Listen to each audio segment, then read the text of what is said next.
Hello. Let me know if you can see and hear me. So I tried to do this on my phone and I couldn't. So the video and audio quality is not going to be great because I'm on my computer. So I'm really sorry about that. But let me know if you can see me, if you can hear me. I know my computer isn't best for this, but I couldn't figure it out on my phone. You can see and hear me? Awesome. How is everyone today?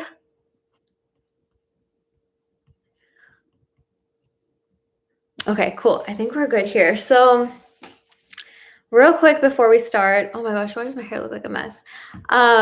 While I am a dietitian, I am not your dietitian. So, quick disclaimer that if you have very specific individual questions about your very specific and unique needs, then please don't use this video or any of my videos for that matter, or anything on YouTube for that matter, as a substitute for medical or nutrition advice for your unique needs. So while I do my best to be inclusive and answer everyone's questions and be as specific as possible, I am not your dietitian. So take everything with a grain of salt. Take everything you hear online and on YouTube with a grain of salt, because there's a lot of misinformation online. And that's something that we're actually going to be talking about today, is misinformation. So good, clear audio. Awesome. Cool. Oh, by the way, now that I'm on my computer, please tell me this is not backwards for you. Can you see this? Can you read the things on the board? Someone let me know. I hope it's not backwards.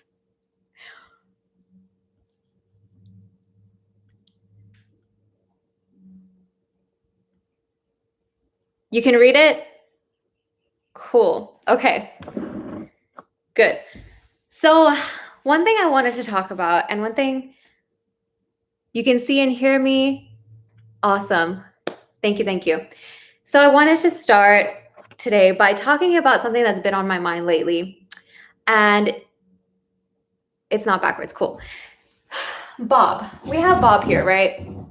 And Bob is overweight. And I tried to make him look chunky by as much as I could. I don't know how to make a stick figure look chunky, but I tried. And Bob wants to lose weight. Bob wants to get healthier. And he wants to lose weight because he wants to feel better. And he, in my opinion, Bob receives two different kinds of messages. He receives the message from intuitive eating, which there's nothing wrong with intuitive eating. I think it can be super beneficial for some people. But then he also receives misinformation about intuitive eating, which is not helpful at all and can in fact be harmful. Let me know in the comments, do you guys know what intuitive eating is? I'm going to give a brief explanation on that. And then Bob also receives other messages.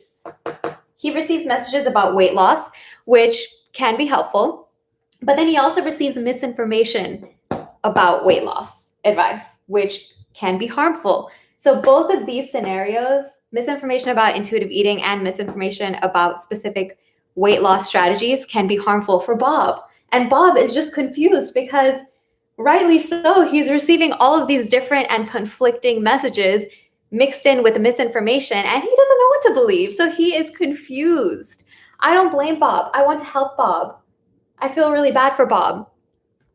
And I think my messages and in my videos, I kind of try to take the middle ground here between intuitive eating and between weight loss, because I think while there are so many benefits to intuitive eating, actually, let me start by explaining what intuitive eating is. I don't know if you guys know about it, but basically it is a way of eating and living and exercising and just a lifestyle, which is not a particular diet, but it's a way of exercising, eating, and living that is not focused on a particular diet, following a specific diet, following a specific meal plan. And it's not focused on weight at all.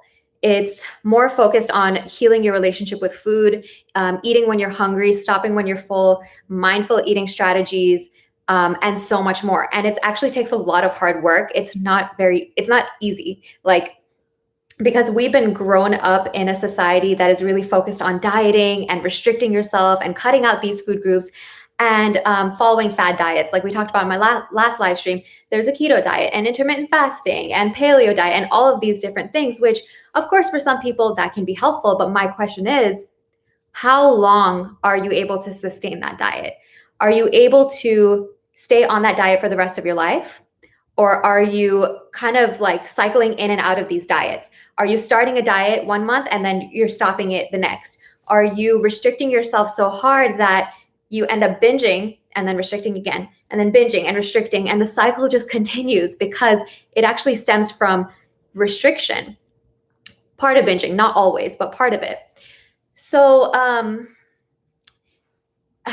might have gotten off a tangent there, but intuitive eating kind of aims to, there's many concepts and many different ideas of intuitive eating that I actually teach on my channel. I don't know if you guys know this, but there's a lot of different aspects of intuitive eating that I think can be beneficial for everyone, whether you want to lose weight, whether you have specific health goals, or whether you don't have any health goals at all.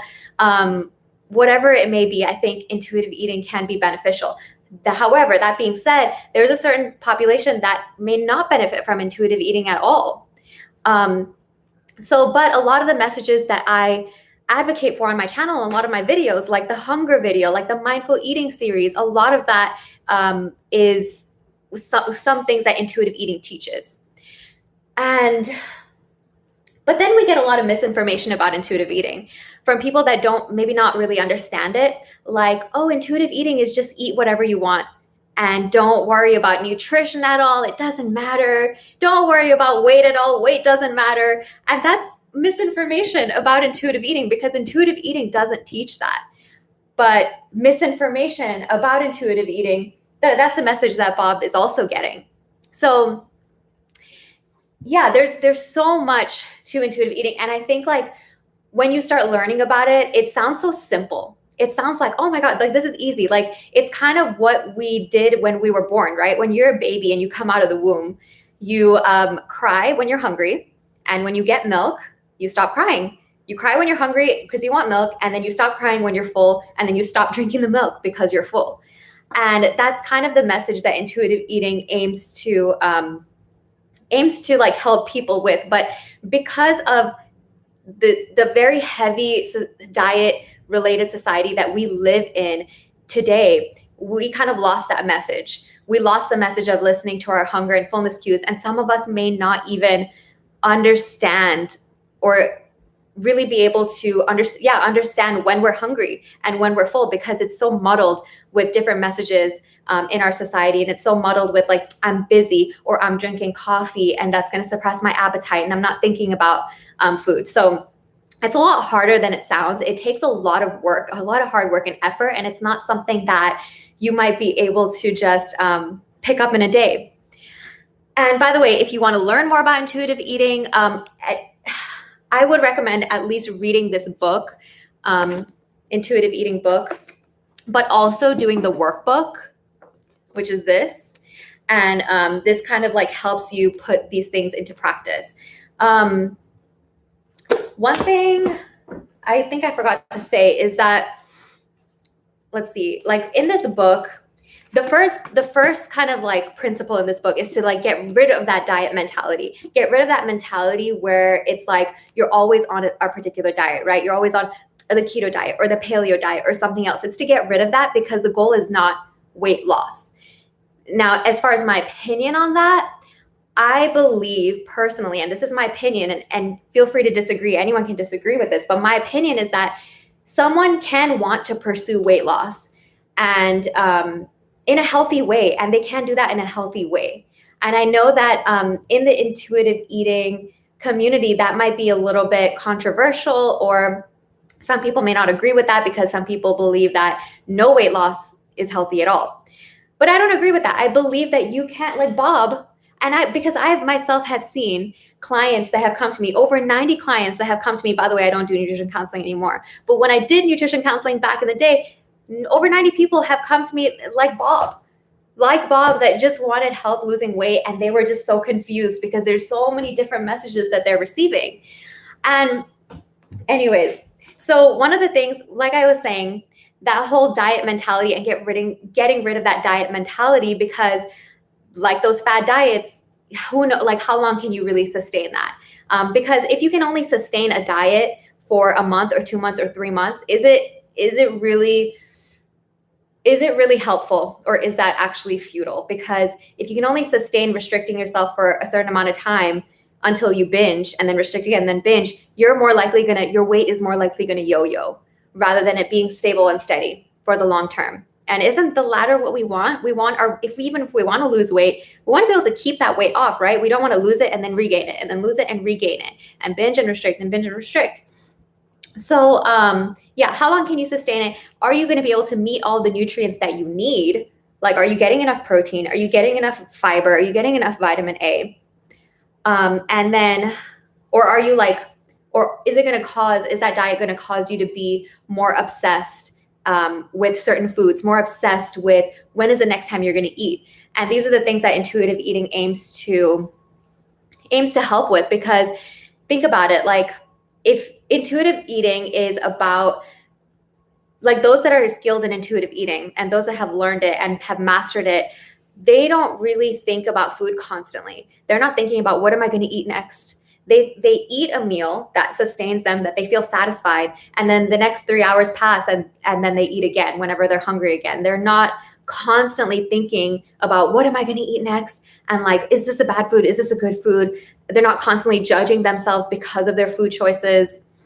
And again, that's a lot of the concepts of intuitive eating I do talk about on my channel. But that being said, it's not necessarily for everyone, and not everyone actually is ready to receive that message of stop dieting, because it's such a different message than what we are fed in this society, no pun intended.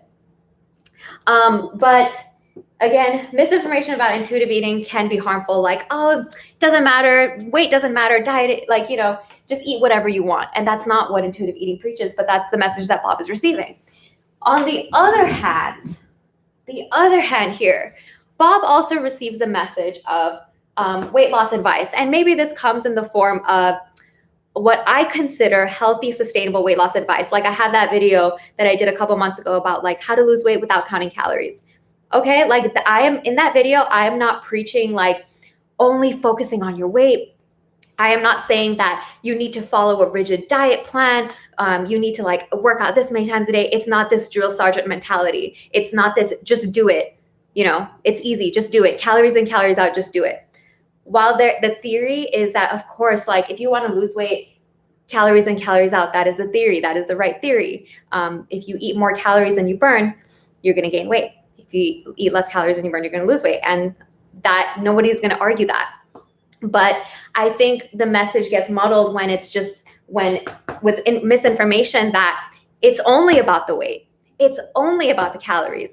The drill sergeant mentality of just focus on the calories and nothing else, and you'll be able to do it. Like, you just don't have enough discipline and willpower. Just do that.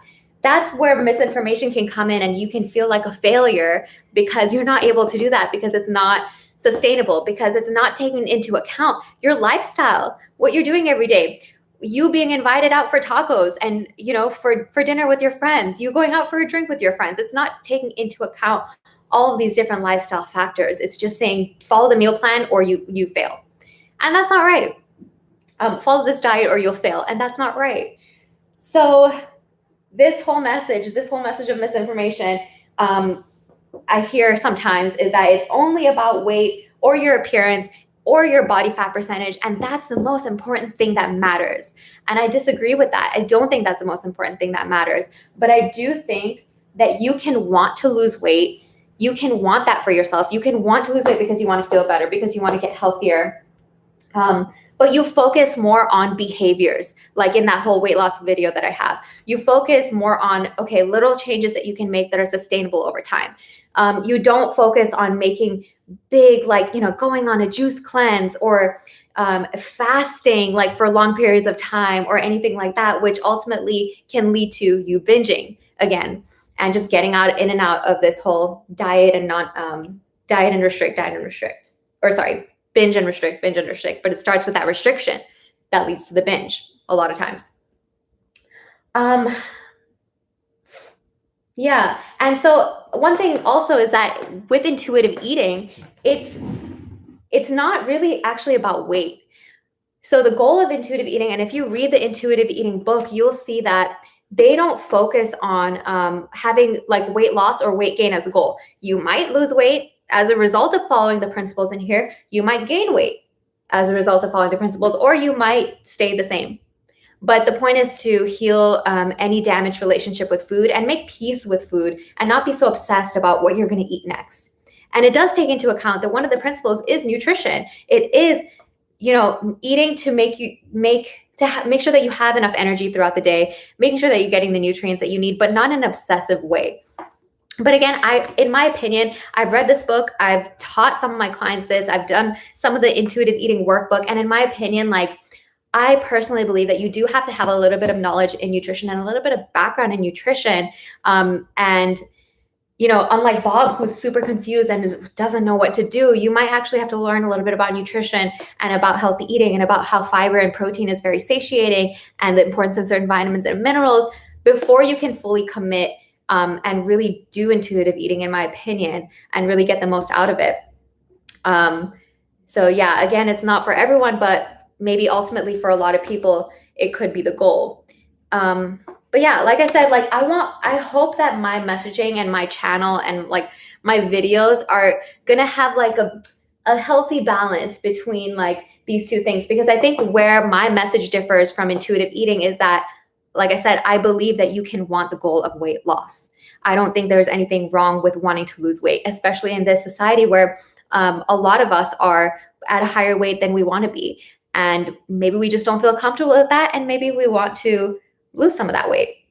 And I think that's fine, because I think the misinformation about intuitive eating kind of teaches that, oh, you don't have to worry, like just love your body and you don't have to change it and blah, blah, blah, blah. But that's the misinformation about it. Like, that's just misinformation. Anyways, that has been something I've been thinking about lately. What are your thoughts on all of this? Let's see some of these questions that you guys have here. Let me know if you have any thoughts or if you've thought about this at all on either side.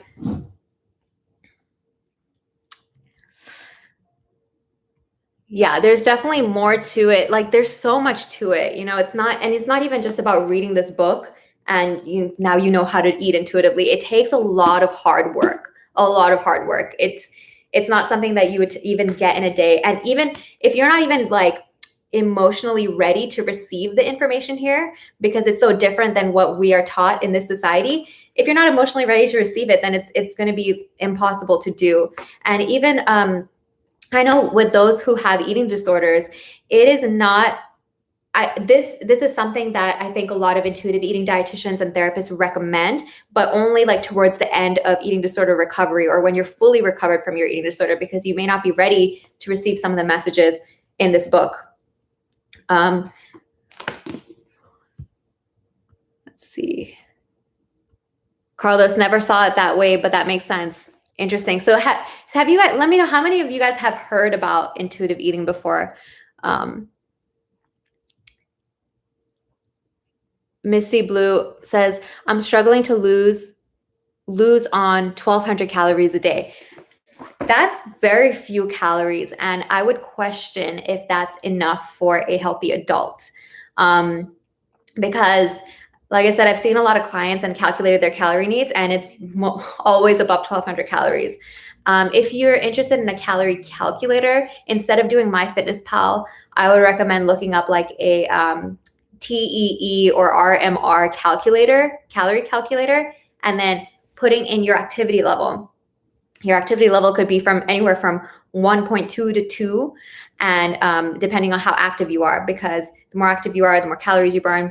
You could take 2 people and you could give them the same amount of calories. 2 people are going to need completely different amount of calories, because there's so many different things that influence how many calories you need.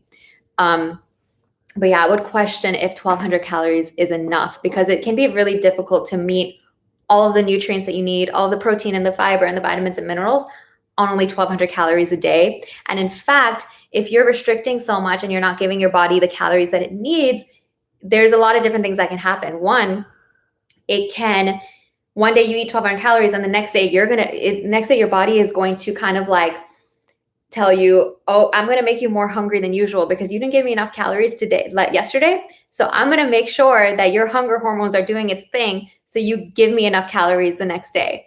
So you might feel more hungry. It might just mess up your metabolism too, because if you don't give your body enough calories, all the calories that it needs, your body's going to be like, oh, you're not giving me enough calories. That's okay. I'm going to hold on to all this fat and make sure that we're prioritizing this body for survival, because your body, that's what your body wants. Your body wants to survive, and it if you're not giving enough calories, it'll slow down the metabolism, and it will slow down your fat burning and calorie burning capabilities, and make sure that you're not burning too many calories throughout the day. So it's going to decrease your resting metabolic rate, which means it's decreasing the amount of calories that you burn at rest. So it will do that to protect you. So that, yeah. So I would recommend like checking with a BMR calculator, putting in your activity level, putting in your weight, your height, and all of that to figure out how many calories you need a day. And that's an estimation too, because one day you could eat a really low amount of calories, and like I said, the next day your body might compensate by making you more hungry.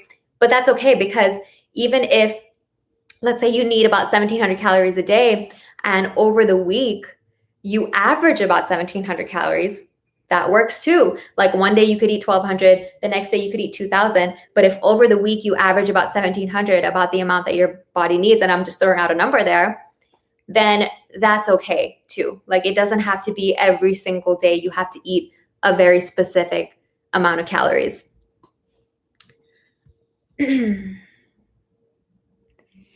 Carlos asked, do you think the idea of body positivity and fat phobia are causing more harm than good?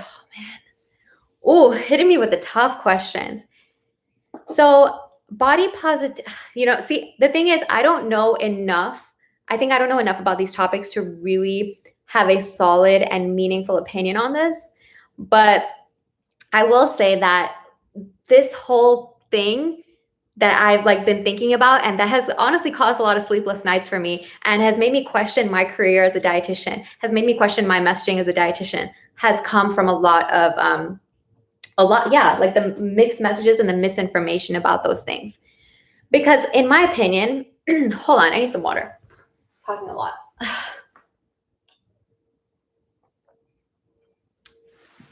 In my opinion, or let's say it this way, what I understand about body positivity is that it's just about respecting your body. It's just about not accepting your body. And it's not necessarily about loving your body. I think those are two different things. Respecting your body and appreciating and accepting your body is completely different than loving your body. And I don't think you necessarily have to love your body. I like every single part of your body to have a healthy relationship with your body, to have a healthy like body image. Because there's many of us, I'm sure, that don't love every single little part of our body. And why do we have to? I think respecting it and treating it with kindness, putting food in it that makes you feel good, treating it with respect, as in not like starving it, not pushing it, not pushing yourself when you're so mentally tired or your emotional well-being is tanked, and giving it the nutrients that it needs. All of those things are acts of, and meditating, stress management, all those are acts of respecting your body, but not necessarily loving your body. And I don't think you have to love your body to respect it and to treat it with kindness. And I think, again, this is true too for the whole body positivity movement, that there's a body positivity movement that tries to preach that message, but then there's also misinformation that goes around about the body positivity movement, such as it doesn't matter what size your body is, that doesn't matter about your health at all. You can be healthy at any size. Like, that's misinformation about what health at every size is. Health at every size does not preach that it doesn't matter what your body size is and you can eat whatever you want and weigh however much you want and your health, it won't matter with your health. That's misinformation and misrepresentation of health at every size and of body positivity. Because if you really, really read about what health at every size is and not what people are saying about what health at every size is, those are two different things. Because it's like the same thing with like a lot of misinformation that we see. Like when you look up, you Google something like, is coffee bad for you? And you Google it and up comes like a CNN article or something that says, oh, like this study showed this and this study showed this. And then you take that as fact. But they're repeating what someone else, so other studies, right? You're kind of like, it's like the middleman, it's like the messenger, where you have the actual source, like the actual research, but then people take that research and misinterpret that research. And people put online and put on their blogs or put their opinions or whatever, but by misrepresenting. And I'm not saying this always happens, but you just have to be aware that that could happen. So instead of listening to other people talk about certain things, even me talk about certain things, even listening to me talk about certain things, unless they're like facts, like this is what protein does or whatever, I would recommend going to the source, like the actual source of what it actually says. Because otherwise, messenger after messenger, it's like that game Telephone, you know, it gets misinterpreted. I say orange, you hear, I don't know, orangutan, whatever it might be. So lots of misinformation. I hope I answered your question. Fat phobia causing more harm than good. Yeah, I think it's there's a lot of misinformation about it. And there's a lot of extreme sides of thinking, I think, within those movements too. And anyways, like I said, what else?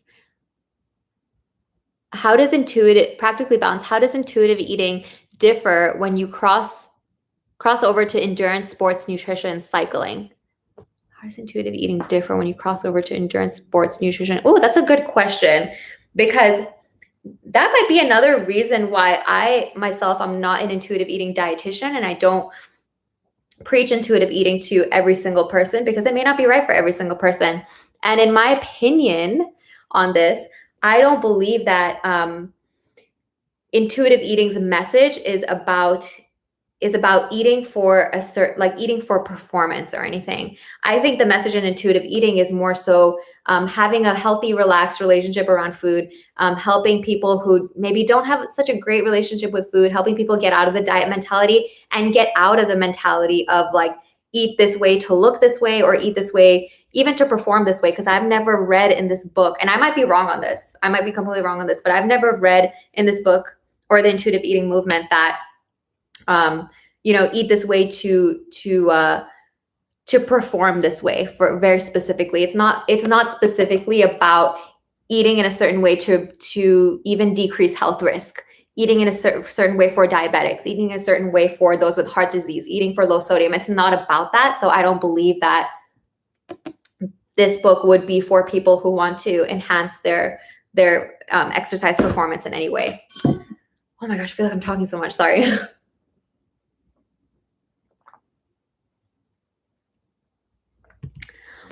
Now you're going to try to make a conscious effort to eat intuitively. Oh, that's awesome. And honestly, if you want to learn more about intuitive eating, I would highly, highly, highly recommend this book, and really, really reading it. And not only this book, but the workbook, both of these things, because this actually has a lot of value that, it helps you kind of apply the concepts of intuitive eating. Like it has actual like activities that you can do, like what's your hunger level and all of that. And also some of my videos actually teach a lot of these concepts. So, and it really helps you be more introspective, like look into yourself more and ask yourself these really deep, hard questions that might be really difficult for you to confront.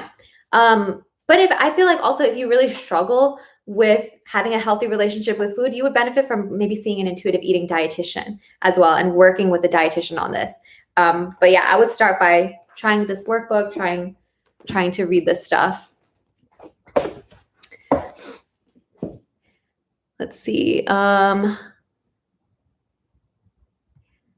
Yes, more hungry than usual. Oh, okay. So you were mentioning the 1,200 calorie thing and then feeling more hungry than usual the next day and the next day. And it's so interesting because like, I think a lot of people fall into this mindset and weight loss misinformation, like, oh, only 1,200 calories a day, only eat, like you're cut out all of these food groups.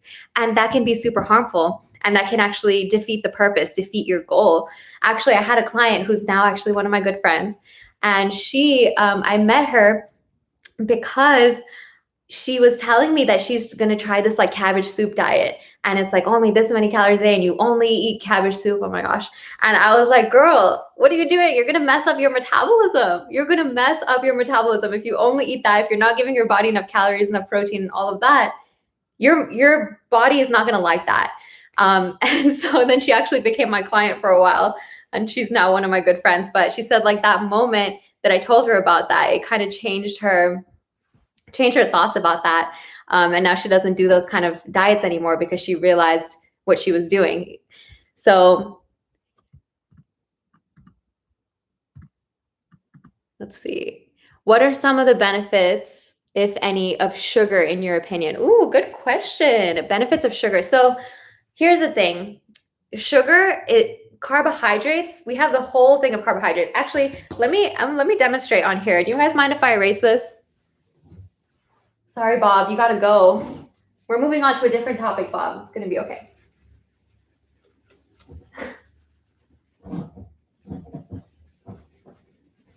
So I actually have a video about carbs, and I have a separate video about sugar, like actual sugar. Oh, thank you for saying hit the like button. Yes, please. That would help me out. Appreciate you. So we have carbohydrates. And carbohydrates are made up of a couple of different things.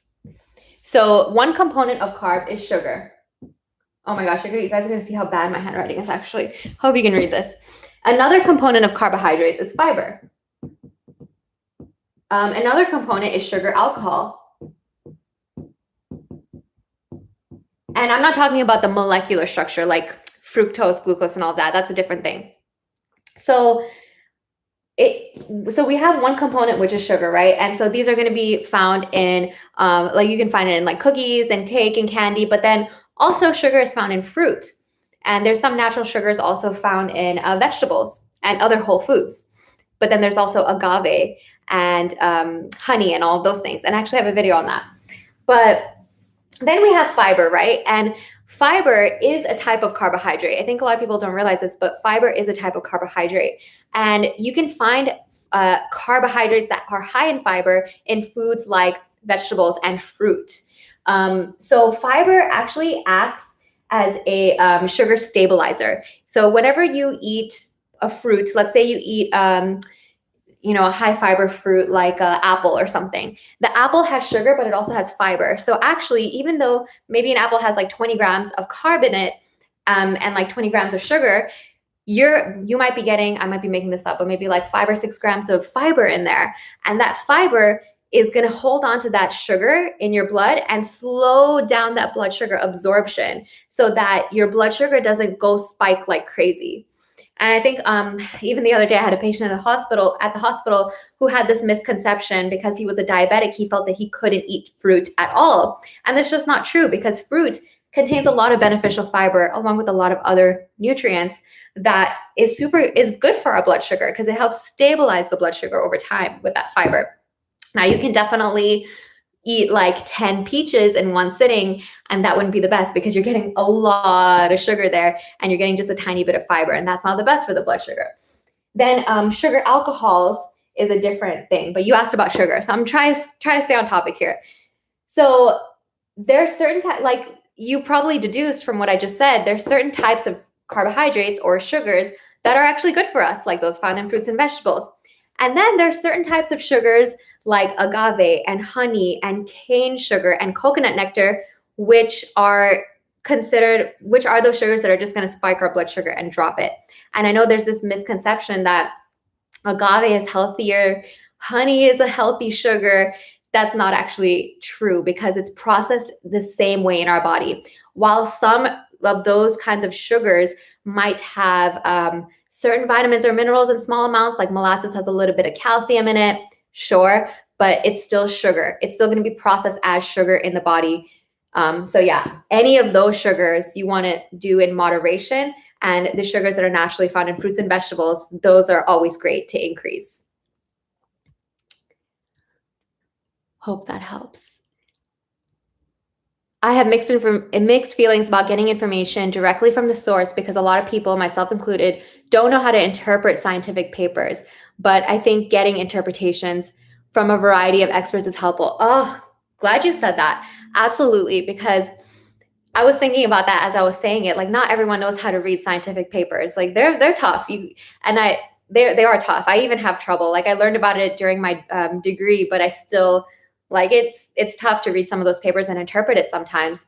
But I agree that getting interpretations from a variety of experts, like, don't even just listen to me. Listen to a variety of experts. Don't listen to Joe, who doesn't have any training in reading scientific papers or anything. Listen to a wide variety of people with a wide variety of perspectives, and yeah, that's how you can get some good information. I totally agree with that, for sure. How does intuitive eating fix a person's hunger hormones, such as leptin and insulin, that are off? What? Okay. Is intuitive eating here to fix binge eating disorders, or is it here to help us accept being hungry? How does intuitive eating fix a person's hunger hormones, such as leptin and insulin, that are off?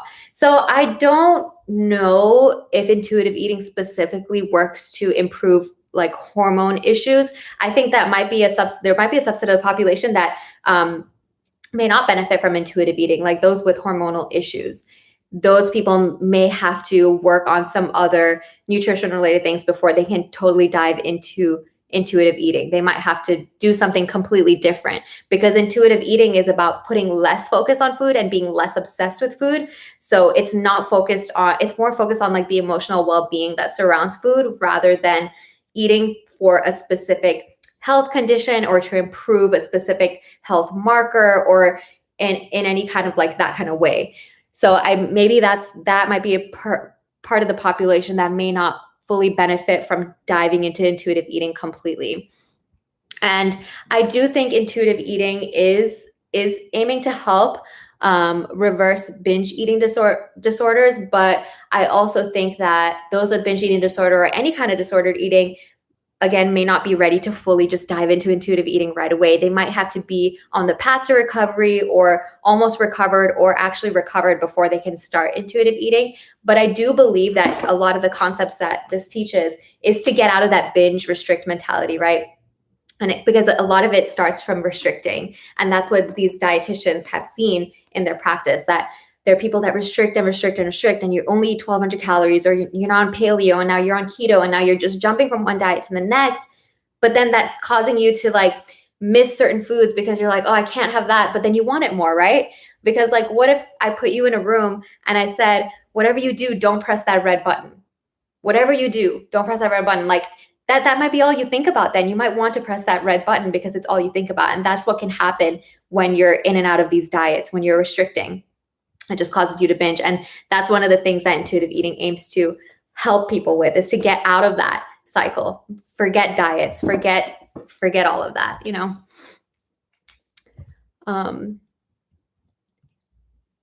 I've heard the cabbage soup diet is terrible for you. And I see so many influencers doing it, and it makes me so sad because their lifestyle does influence other people. Yeah, it is. And misinformation is everywhere about everything. And I think like one thing I will say too is I've thought a lot about that, and a lot about misinformation online, and about how people may promote these crazy and harmful things. And I think it's also on the part of the consumers to take that information and like with a grain of salt, right? Like you can't accept everything you hear as fact. And yeah, and just like opening your mind to, like you said, listening to a variety of different people, especially experts in the field. Like if you have a medical question, you want to ask a doctor. If you have a nutrition question, you want to ask a dietitian. And that's not to say that dietitians are always right in nutrition. No, absolutely. Just like there's biased doctors out there, there's biased dietitians, there's bias in all health professionals. But if you specifically look to a dietitian for nutrition information, you're more likely able to weed out the people that might be providing misinformation. Again, that's not to say that all dietitians are right about everything that they talk about. Just like, that's not true for everyone. But you might be able to get closer to the truth. in that scenario. So thank you for your comment. Good questions too, guys. Talking about sugar, how good is natural stevia as a replacement? I can't get used to the taste of things like Splenda. Yeah, like all those artificial sweeteners tend to have different aftertaste levels. How good is natural stevia as a replacement? So I have a video on stevia, by the way, which I will link in the description after this live is over. And again, it depends on your health goals, right? And it depends on what you're willing to do and your health goals. If you find that you are consuming a lot of refined sugars, then replacing those with something like stevia or Splenda even, yeah, I know that so terrible, like it's a chemical. It's not. It's really like not bad. But replacing like lots of sugar in your diet with any of these like low or no non-nutritive sweeteners like stevia can be really helpful for a person's blood sugar. And also there are some studies that show that people that replace regular sugar with artificial sweeteners actually tend to lose weight. Anyways, I know that's not what you're asking, but how can you, that is what you're asking. How good is it as a replacement? I really believe in it. Like I really believe that if you are eating lots of sugar and you want to cut down on that and you want to improve your blood sugar and maybe you want to lose some weight or whatever it is, then replacing that with Splenda or stevia or any non-nutritive sweetener, monk fruit, whichever one you like, can really be beneficial. You have to watch out. A lot of times in the research, they show this, the fast food effect, right? Like you believe that, oh, I'm cutting calories with the sugar, so I'm going to replace that and get like, a bigger meal in my next meal, the compensation effect or something it's called. And I think that's why a lot of times in the research too, we see these observational studies with people that consume more artificial sweeteners and they tend to be higher in weight. But are they higher in weight? Are they in larger bodies because they are compensating with other kind of higher calorie items because they believe they're saving calories from switching to like non-nutritive sweeteners? Or what else is going on? Because it's an association and correlation does not equal causation.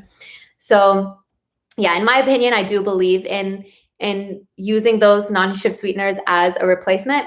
And one thing that's interesting, with stevia, I never liked stevia because of that bitter aftertaste, right? So I personally have been a fan of Splenda because it doesn't have that bitter aftertaste like stevia does. But then one day I ran out of Splenda and I'm like, okay, I'm going to try stevia because it's all I had. And for the first 3 days, it was horrible. Like it has that horrible aftertaste. I could not stand it, but it's all I had. And I just didn't have time to go to the grocery store. But then 4 days later, I stopped tasting it. I stopped tasting that weird aftertaste. So I think there might be something to giving yourself time and giving your taste buds time to get used to that weird bitter aftertaste that can sometimes happen in these non-nutritive sweeteners. Your taste buds might take a little bit of a while to actually get used to it. Sorry, sometimes I talk a lot I talk too fast when I get excited. So just feel free to let me know if I'm doing that. Yeah, so I would say experiment with different ones and see which ones you like. And then also give it time. Like give yourself like a good 4 or 5 days, maybe even a week of trying like a teaspoon or so and seeing if your taste buds kind of adapt to it. Let's see. Thoughts on vegan diets. So I think I talked a little bit about this in my last one, but I think that that the best diet for you, like I always say, is the one that you're going to be happy with, that you're going to follow for the rest of your life, and that you're going to be able to get all of the nutrients that you need. And whatever diet that is for you, then go for it. For me personally, I'm vegan for ethical reasons because I think animals are such pure innocent creatures and I don't want to contribute to their harm. And that's why I'm vegan. I'm not vegan for health reasons. So for me, and I think for a lot of vegans, it's more about, this might be true, but it's more about the ethical side of things when going vegan. But maybe there are some people out there who are also vegan for health reasons. But I don't believe that you actually have to go vegan to be healthy. I know that might be a controversial opinion, but I don't believe that you have to go vegan to be healthy. I believe that of course, there's no denying the benefits of eating more plants that has been proven again and again and again in the literature that eating more fruits and vegetables and whole grains and less meat is good for us. It's good for our body. But that isn't to say that eating like 4 ounces of chicken 3 times a week or so, or every couple, whenever you eat it, that's bad for you.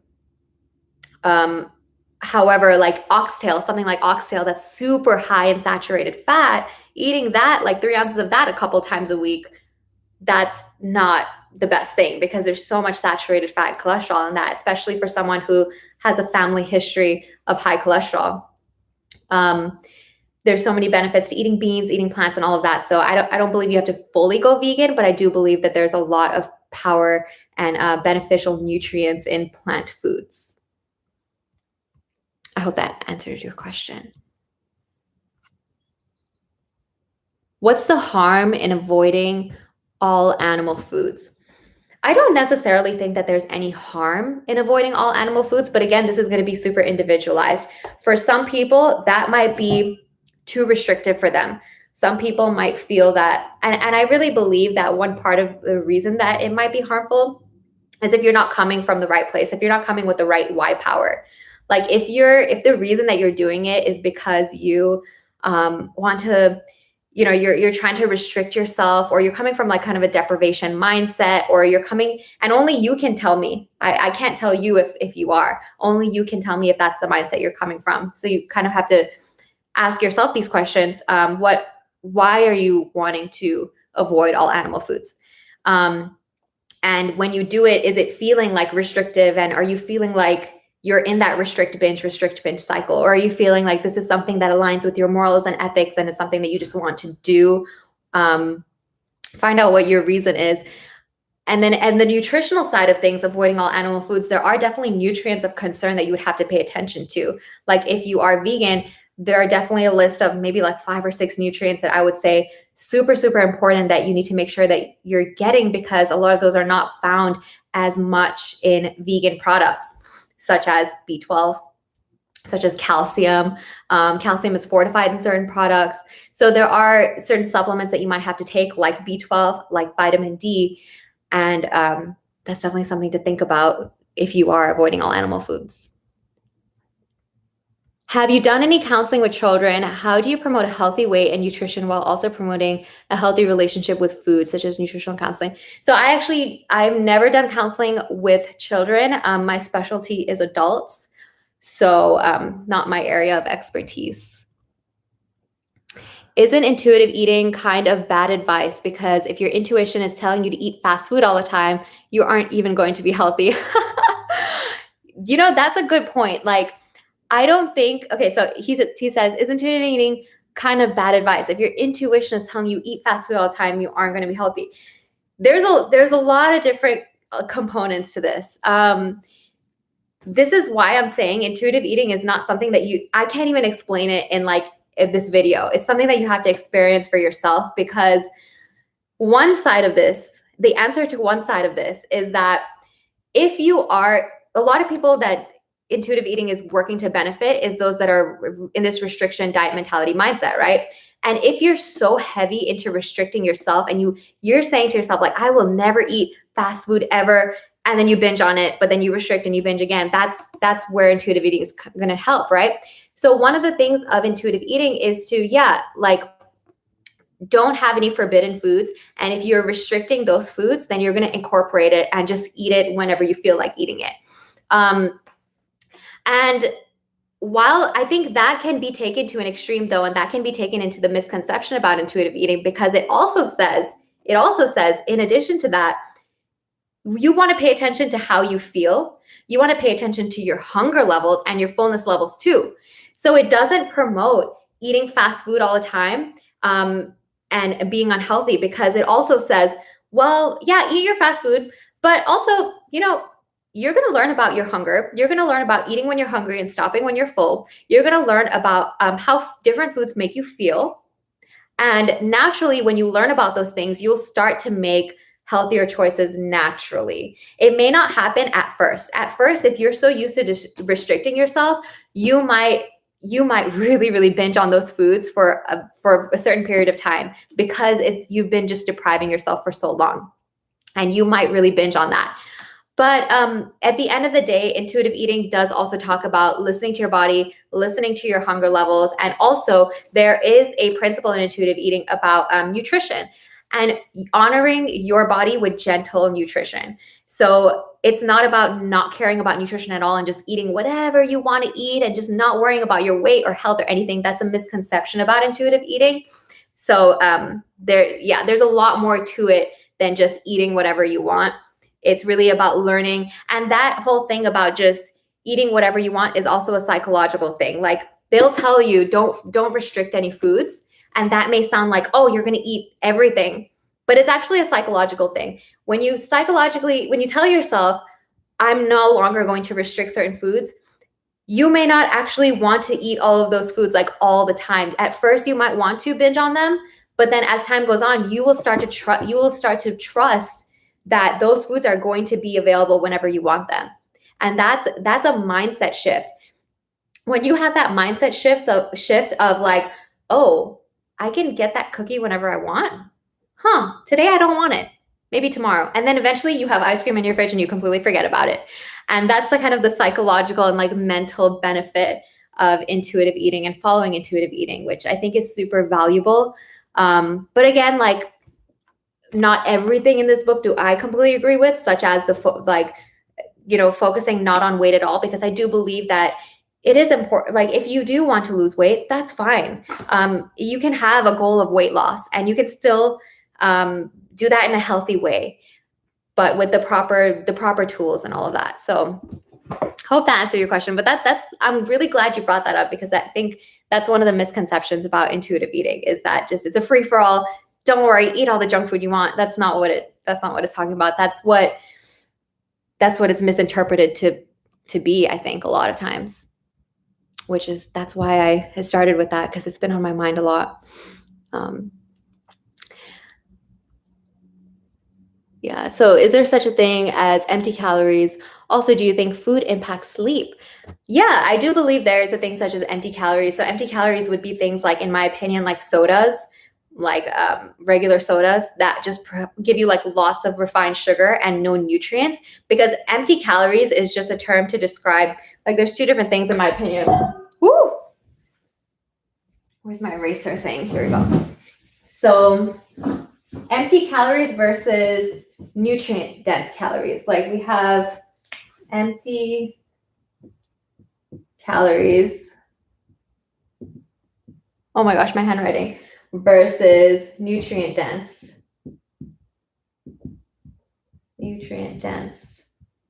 calories.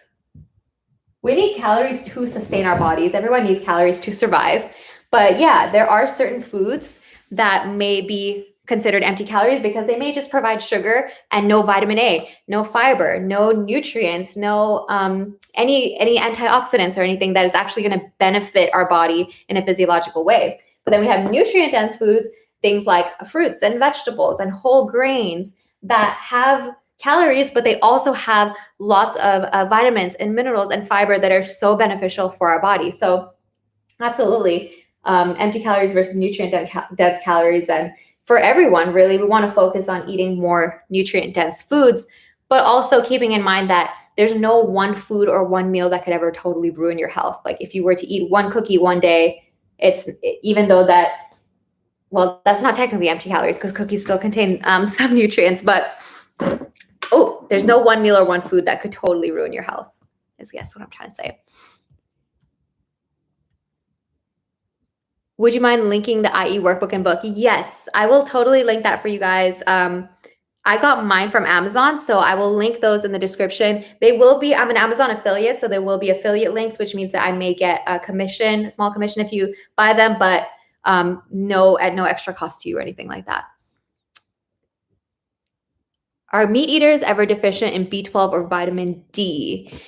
Yeah, I'm sure. I know that if you eat meat like once a week or so, or if you have a deficiency in something called intrinsic factor, like if you're an older adult or if you take protonics or any PPI, you could be deficient in B12. Like it's not just about It's not just about food. And absolutely, I think a lot of people are deficient in vitamin D, not just vegans. Most people are actually deficient in vitamin D because vitamin D is very, very hard to find in enough amounts in food.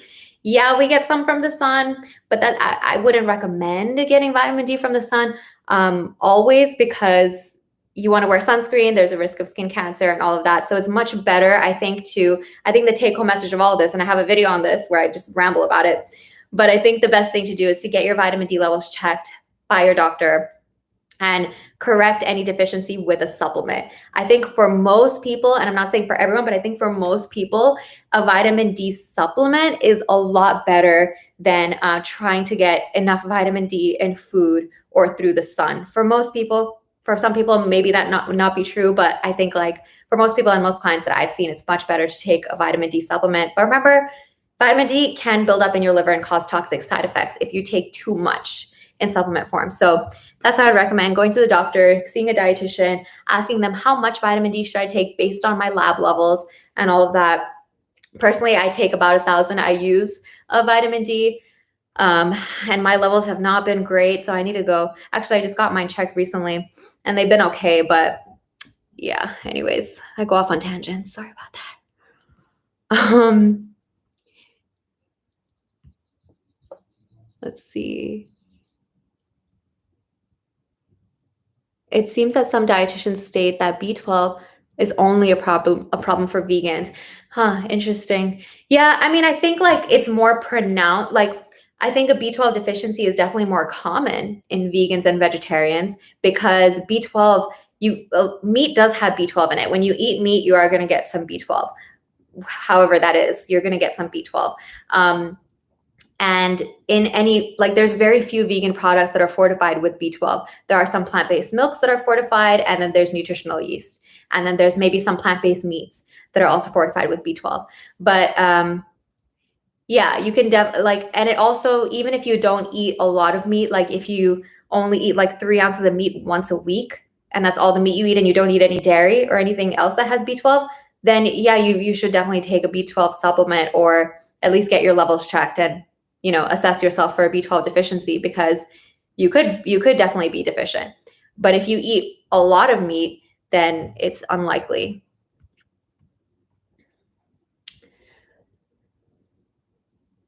Oh my gosh. Thoughts on the carnivore diet. You guys are asking the hard questions today. Whew, thoughts on the dang, you're trying to ask me thoughts on the carnivore diet. Okay, here we go. Whew. Hold on, I need to drink water. Oh my gosh, the cringe diet. Okay. Oh. Thank you for asking. Thank you for asking these questions, so that I have a reason to talk about them.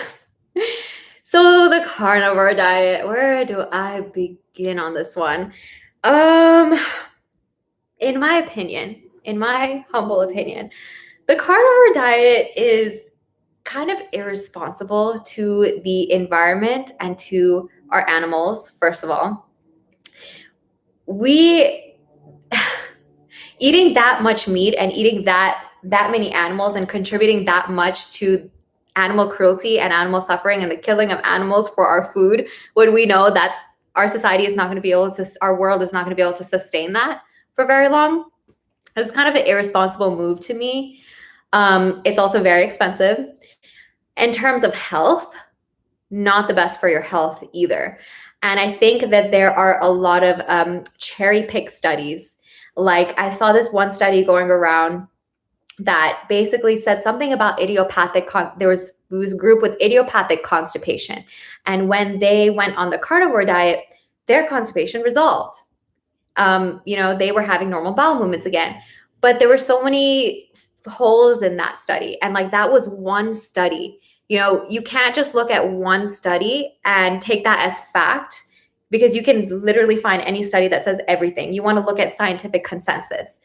And then second of all, that idiopathic constipation. So that means constipation that was not, nobody could find out what the cause was. So anyways, lots of flaws in that study, but that was one study that was going around that kind of like put a reason to go carnivore. Then a lot of people on that side might say that, well, fruits and vegetables are not good for you or whatever. I don't really understand that. But yeah, eating lots of meat, you're going to be getting a lot of saturated fat and you're going to be getting a lot of cholesterol. And for some people that are super healthy and that have no family history of heart disease or diabetes or anything like that, you might be able to do that and have no issues with your blood. But there are some people who have either a history of diabetes or heart disease, or they have a family history of these things, and they start to eat all of this saturated fat and cholesterol, and that's would be horrible for their blood sugars and for their cholesterol levels, and clog their arteries and all of that. Not to mention that you're not even getting any fiber on that diet. And fiber, there's so many importance of fiber. Just as I was talking about earlier, fiber helps stabilize your blood sugar and all of that. But with carnivore, you're not eating any carbs at all. So you're kind of like in this state of ketosis. But yeah, my opinion, and there, of course, anyone can disagree, but my opinion is that I would never, ever recommend the carnivore diet for anyone, especially there are certain nutrients that will be lacking, like vitamin C. And no, your body will make a certain amount of vitamin C. If you're not giving your body enough vitamin C, it'll kind of go into protective mode and it'll be like, okay, I'm gonna hold on to any vitamin C that I get because you're not giving me enough.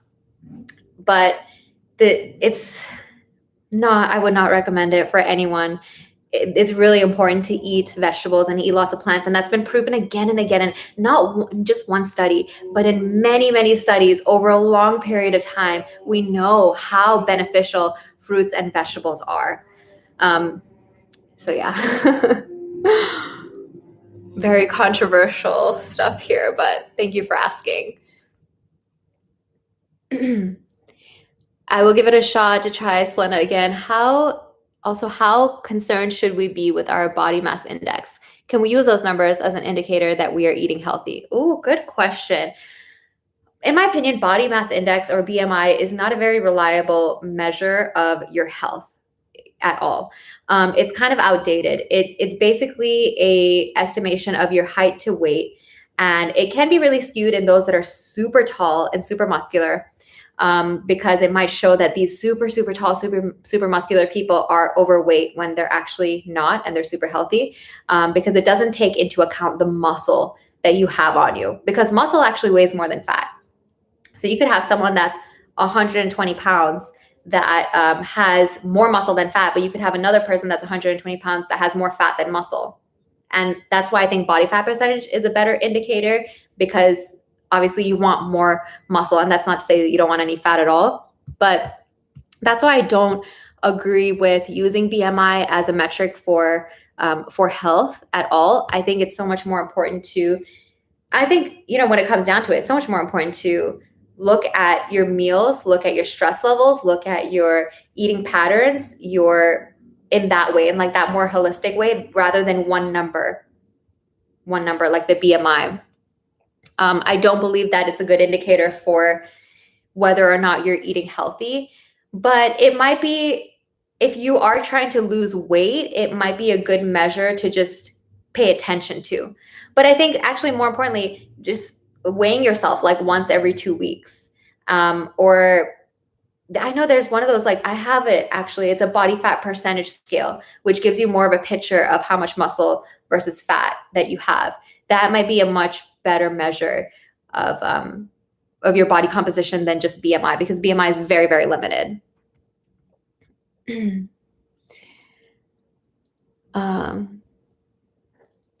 I tried carnivore, lasted 2 days. It was really gross, too much meat. I'm sorry.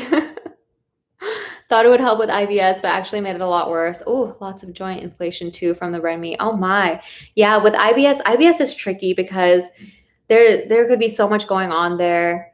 I wonder, that's why I made one of my series on mindful eating, because I think with IBS, one thing is to really like slow down, pay attention to your food, really focus on and practice eating slowly and mindfully and reducing stress and anxiety, because there's also a component of IBS that is stress related.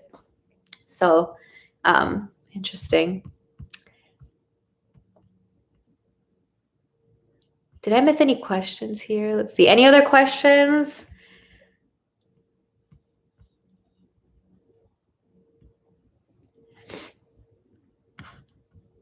Thank you guys for asking such good questions.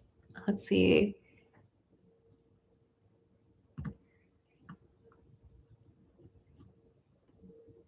I eliminated yellow onions, especially in raw form, made a huge difference. Yeah, and I think with IBS, there might be some foods that you might find that you tolerate really well, and then some foods that you find that like, oh, they just don't work for you. Like I know some people with IBS, they just cannot eat like raw vegetables, but then they can tolerate like cooked vegetables. So, and that might be different for everyone. But it also might be super helpful to see a dietitian, specifically a GI dietitian, gastrointestinal dietitian that specializes in GI disorders like IBS, because they might be able to help you a lot more. And I don't specialize in IBS, but I've learned a little bit about it throughout my schooling. Yeah. I feel like I talked a lot about the whole intuitive eating thing and intuitive eating versus like focusing on weight loss as a goal. And I think it's just been on my mind because I feel like I'm kind of in the middle. Like I do believe there are certain concepts from intuitive eating that are important, but I also believe in, if you want to lose weight and you you're trying to do that in a healthy, sustainable way, that's okay too. And that it doesn't have to be like these two, what I see as extremes, like don't care about your weight at all. Actually, no, that's a misconception of intuitive eating, is don't care about your weight at all. But I think it's weight neutral. It's more weight neutral. It's more of like, well, let's not put so much focus and emphasis on the weight, and it's not a specific diet to follow. I don't believe there's even such a right way of doing it, because I think some people might really even get bogged down in it and think like, make it a diet. They might make it this kind of diet that they have to follow and do these steps in this order, and it's not like that. I don't even think you can do it in a wrong way. It's about more introspection, more about learning about yourself and your body, and learning about what it needs in terms of like when it gets hungry, when it gets full, and honoring that without judgment, without judging yourself. So I think there's a lot of benefits to it. But all right, guys, I am gonna end the stream here. I hope you enjoyed this. Give it a like if you did, and if you're watching on the replay, comment below and let me know what was the most interesting thing that you learned today. Thank you guys so much for spending this hour with me, and I'll see you very soon. Bye.